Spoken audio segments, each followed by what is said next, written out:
তেলের পিঠা কিংবা পোয়া পিঠা অনেকেই খেয়েছি আমরা, কিন্তু আমের পোয়া পিঠা কি খেয়েছেন?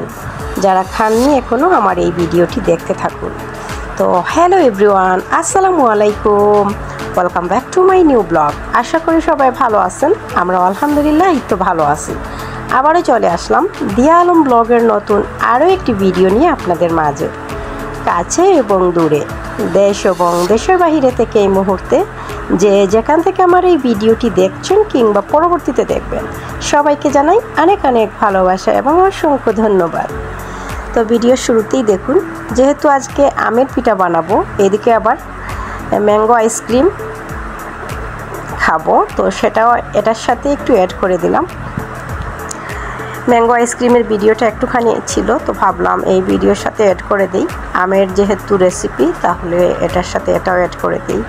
তো এখানে আইসক্রিম খাবো, তারপরে আমি আপনাদের সাথে দেখাচ্ছি কিভাবে আমি আমের পিঠাটা বানালাম। বিশেষ করে আম যদি নরম থাকে অনেকেই খেতে চায় না, দেখবেন বাচ্চারাও খেতে চায় না। তো সেই ক্ষেত্রে আমার ঘরেও সেটাই হয়েছে। আম আগের দিন কেটেছিলাম, ওইটা ছিল খুবই নরম একটা আম, তো দিয়েছিলাম কেটে সবাইকে। তো মানে 1 পিস 2 পিস খেয়ে সবাই রেখে দিয়েছিল। তো তারপরে ওই আমটা আমি ডিপ ফ্রিজে রেখে দিই, পাকা আমটা। তো ভাবলাম এটা দিয়ে কী করব, রাতের বেলা কেটেছি, দিনের বেলা হলে তো যে কেউ আসলে দিয়ে দিতাম, খাওয়াতাম। তো ভাবলাম রেখে দিই। তো হঠাৎ করে মাথায় বুদ্ধি আসলো, যেহেতু এটা ডিপ ফ্রিজে রেখে দিয়েছি, তো সেটা তো আর কেউ খাবেই না, কারণ গতকাল রাতে যখন দেই তখনও কেউ খায়নি, আর এখন তো খাবেই না। তো সেই সময় আমার বুদ্ধি আসলো যে পাকা আম দিয়ে তো দেখি, আপুরা বলে যে আমটা ফেলে দেবেন একদম নরম, ওইটা দিয়ে একদম নরম যে আমটা আর কি, সেটা ফেলে না দিয়ে পিঠা বানানো যায়। তো আমিও ভাবলাম তাহলে একবার করেই দেখি। এর আগে আমি আমের পিঠা বানাইনি, তবে আজকে আমি আমের বড়া পিঠাও বানিয়েছি অনেকেই দেখলাম। তো আমি ভাবলাম পোয়া পিঠাটা বানাই, কারণ পোয়া পিঠাটা আবার আমার হাজব্যান্ডের পছন্দ, তো সেই জন্য ভাবলাম এটাই বানিয়ে নিই।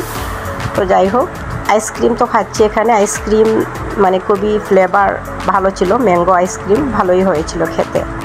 তো চলুন কীভাবে আমি আমের পিঠা তৈরি করি সেটাই আপনাদের সাথে শেয়ার করছি। তো গতকালকে যে আমটা আমি বললাম নরম ছিল, আমটা ফ্রিজে রেখে দিয়েছি, ডিপ ফ্রিজ থেকে আবার বের করেছি, করে আমি একটা ব্লেন্ডারে মানে যেইটুকু আম ছিল নরম সেইটুকু দিয়েই আমি করে নিচ্ছি, প্রায় 1 বাটির মতো হবে। তো এখানে দেখুন আমটা আমি ব্লেন্ডার জারে দিয়ে দিলাম। এখানে দিয়ে দিচ্ছি এই কাপের মাপেই দিয়ে দিচ্ছি সুজি আমি।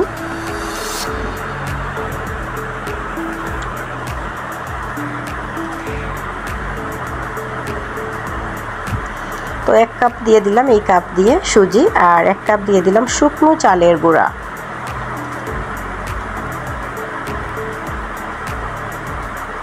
তারপর দিয়ে দিলাম 1 কাপ চিনি। যেহেতু মিষ্টি পছন্দ করে আমাদের ঘরে, বিশেষ করে আমার হাজব্যান্ড, তো যেহেতু ওনার জন্যই বানাচ্ছি, তো সেই জন্য 1 কাপ দিয়ে দিলাম। তারপর সামান্য একটু লবণ, কারণ মিষ্টি জাতীয় জিনিসের লবণ একটু দিলে মিষ্টির টেস্টটা একটু ভালোই আসে। আর হচ্ছে গিয়ে যেহেতু অল্প করেই বানিয়েছি, কিন্তু আমি বেশি করেটা বানাইনি, অল্প করে একটু পানি দিয়েছি, যেহেতু ডিপ ফ্রিজে রাখা ছিল আর আমটা থেকেই মানে আইস হয়ে আছিল, সেই জন্য ছিল মানে আইস হয়ে থাকার কারণেই ওইটা থেকে পানি বের হয়েছে। তো সেই জন্য আর একটু পানি অ্যাড করে দিয়েছি আমি। তো যদি আপনাদের কাছে পাতলা কিংবা ঘন মনে হয় তাহলে একটু পানি অ্যাড করবেন। আমিও আরও একটুখানি পানি অ্যাড করে আবারও মানে লাগে যদি তাহলে অ্যাড করব। আর একটুখানি আমি অ্যাড করেছিলাম, প্রায় 2 টেবিল চামচ এরকম। তারপরে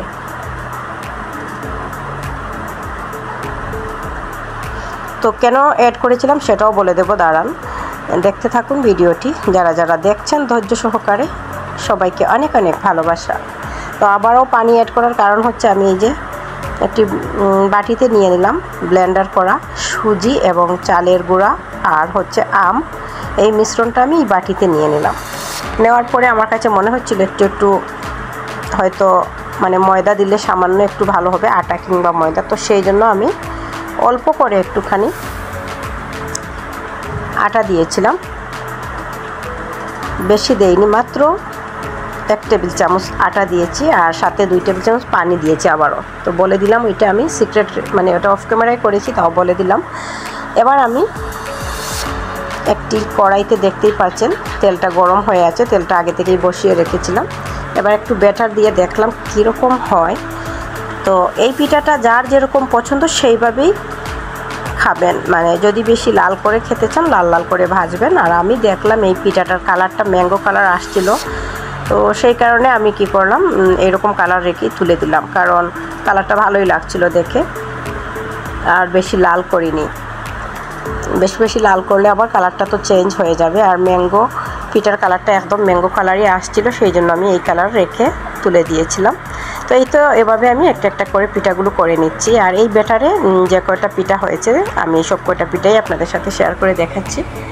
তো আপনারা যদি আম এরকম বাড়িতে মানে খেতে না চায় বাচ্চারা, নরম আম, তো ফেলে দেওয়ার দরকার নেই। এরকম টিপস অনেক আপুরা দেখেছি আমি অনেক ধরনের টিপস দিয়ে থাকে, ম্যাঙ্গো দিয়ে পাটিসাপটা, তারপরে হচ্ছে গিয়ে মানে আমের পাটিসাপটা আর কি পিঠা, তারপরে হচ্ছে বড়া পিঠা, অনেক পিঠা দেখেছি আপুরা বানায়।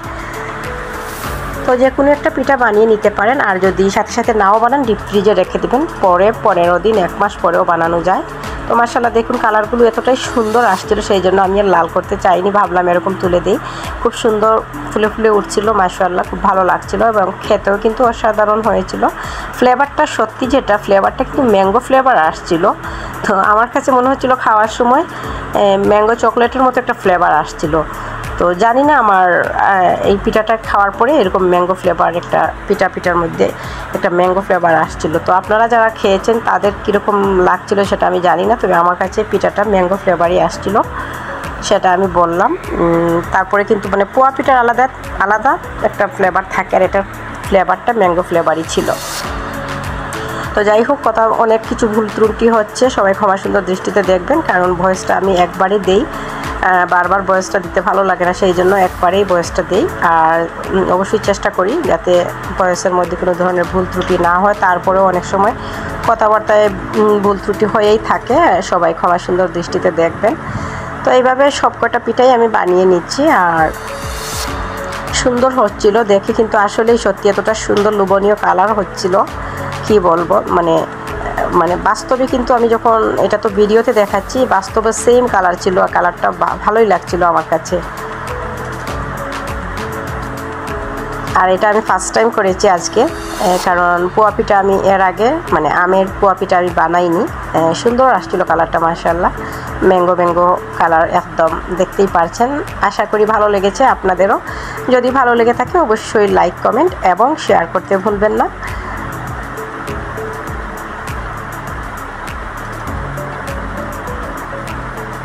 তো পাকা আম দিয়ে খুব সুন্দর একটা রেসিপি আমি শেয়ার করে দিলাম, কার কেমন লেগেছে অবশ্যই জানাবেন সুন্দর কমেন্ট করে। আপনাদের সুন্দর কমেন্ট আমাকে আরও সুন্দর ভিডিও বানাতে উৎসাহিত করে। তো দেখুন কতটা সুন্দর এবং লোভনীয় লাগছিল। তো আজকের ভিডিওটা আমি এখানেই এন্ড করব। সবাই ভালো থাকবেন, সুস্থ থাকবেন এবং সবসময় সবাই দিয়া আলম ব্লগের সাথেই থাকবেন। দিয়া আলম ব্লগও সবার সাথে আছে এবং থাকবে ইনশাআল্লাহ। নেক্সট আরও একটি নতুন ভিডিও দেখার আমন্ত্রণ জানিয়ে আজকের ভিডিওটা আমি এখানেই এন্ড করলাম। সেই অবধি সবাই ভালো থাকবেন, সুস্থ থাকবেন এবং নিরাপদে থাকবেন। আল্লাহ হাফিজ এভরিওয়ান, আসসালামু আলাইকুম।